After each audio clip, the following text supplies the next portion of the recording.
So I mean, moving from Maryland to Denver must be a massive transition, East Coast to West Coast. Yeah, it was it was quite a bit of a transition, except I was surprised because I think we all, at least in the States, we feel like Colorado is a big snowy mess, but Denver is actually not like that at all. It's really beautiful, and we had a couple pretty bad snowstorms, but for the most part, the weather was great, and I really enjoyed myself. Can you just describe for our listeners, who may be thinking having this NFL stardom in their heads and stuff like this, just what the NFL experience is like?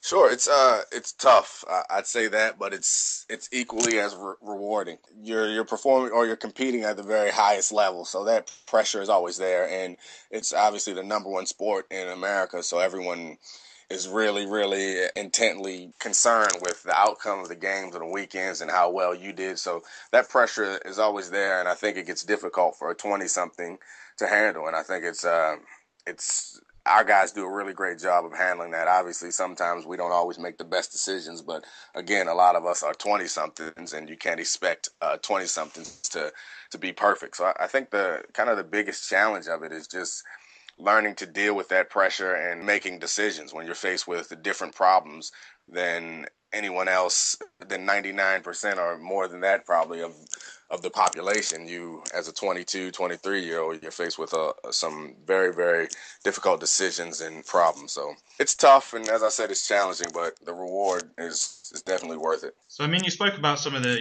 your colleagues and stuff, 20-something-year-olds. I was just wondering, who's the most impressive player that you've ever played with or against?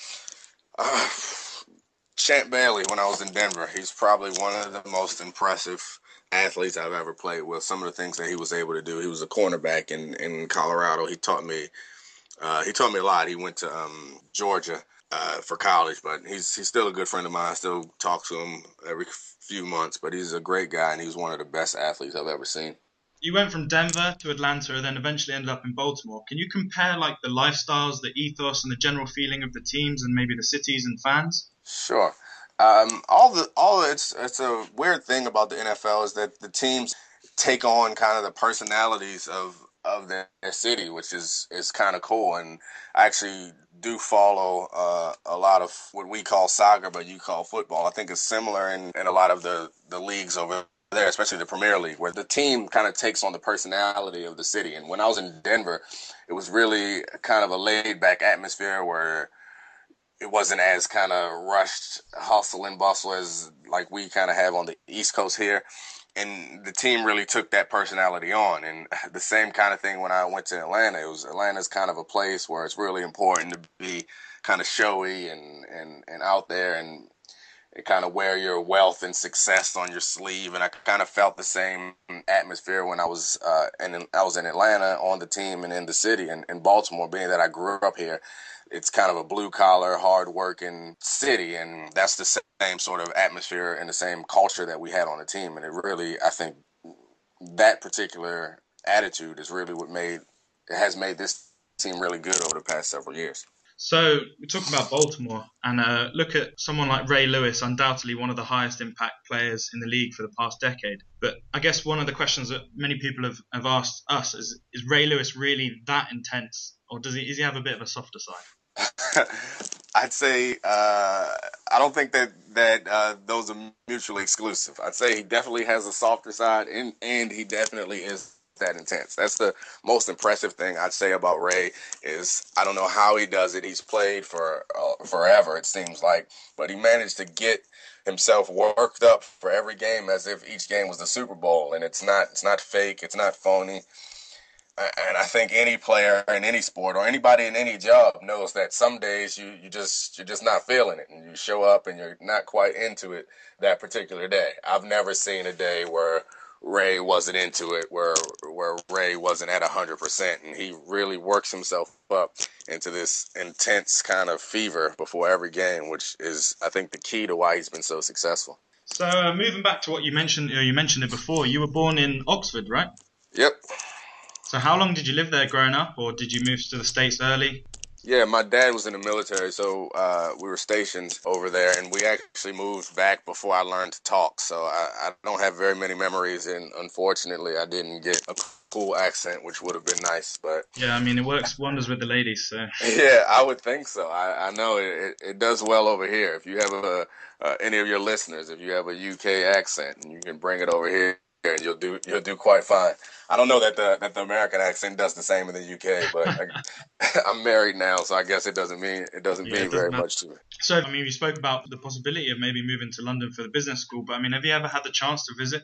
I haven't, not since I was born there. I've gone a few other places. The closest I've been to London, actually, I went past London to Egypt, which was a really cool trip. But as I said, I'm trying to convince my wife now. She speaks French fluently that we should just spend a month in Europe, take our daughter, and create some memories. So I hope to be back soon. I'll give you a call. You can show me around when I get there.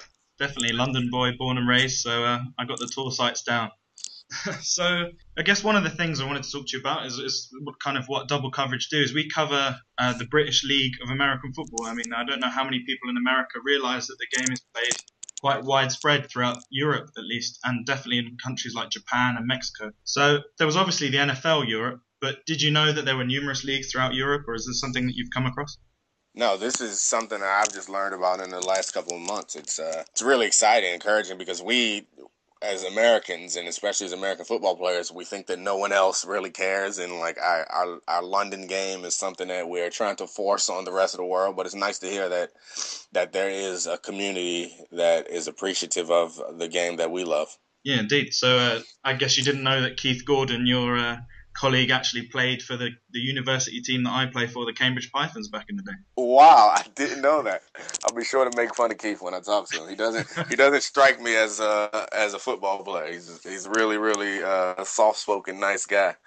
Oh, you never know. You know, these guys, they get on the field and then suddenly it's intense. Absolutely.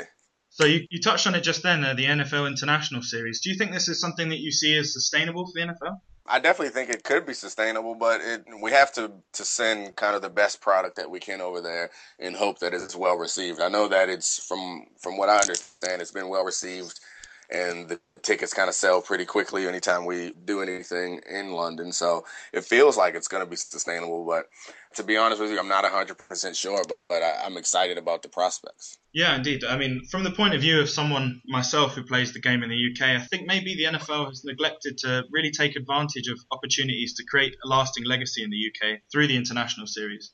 And do you think this is something that maybe the NFLPA could help do to help the sport grow on an international level? Definitely. I think that the NFLPA's role is growing, and we could definitely be the conduit through which the game of football is really brought to the rest of the world. And if there's an appetite for it, I know that's something that you brought up Keith earlier. I know that's something that Keith is really working on is discovering where the best appetite is for our game. And I know we also discussed bringing our players over to possibly coach as part of our life cycle program as players as soon as they're out of the league. They're looking for opportunity to coach some of those university teams, then that's an opportunity. And we can bring active players over because we all are intrigued with the idea of bringing our game elsewhere. So as I said, Keith is looking into the possibilities, and that's something that I'm really excited about, and I'd love to be a part of. I mean, it's definitely something that guys in the UK would definitely be excited about as well. So hopefully the dialogue's open there to get people who are in charge here and people who are in charge there to get speaking. Absolutely. So just the last question to finish it off. Have you got any advice for maybe some of our younger listeners who are trying to obtain success in the sport and perhaps, growing up in the UK feel a bit disadvantaged because they can't go through the high school programs and they can't get into the colleges and stuff like that? Have you got any advice for them? I'd say that it's important to be well-rounded, and I know that's not necessarily the football-specific advice that anyone would be looking for, but that's what really helped me to be successful is to play other sports and also to kind of pursue any academic pursuits that are available to you. That's what really, while I'm pretty fast, I'm an okay athlete, I'm on the smaller side for the sport, and the thing that's really helped me to stick and have a productive career in this league has been having the mental edge in many areas. It's preparing for games mentally, and I've learned how to kind of prepare for games in the same way that I study for tests. So I would recommend that you attack in any pursuits in your life with the same vigor that you would sport. That's great advice for the young guys out there, Dom. Thanks very much. And No problem. thanks very much for taking the time out of your no doubt busy schedule to talk to us here at Double Coverage. I appreciate it anytime.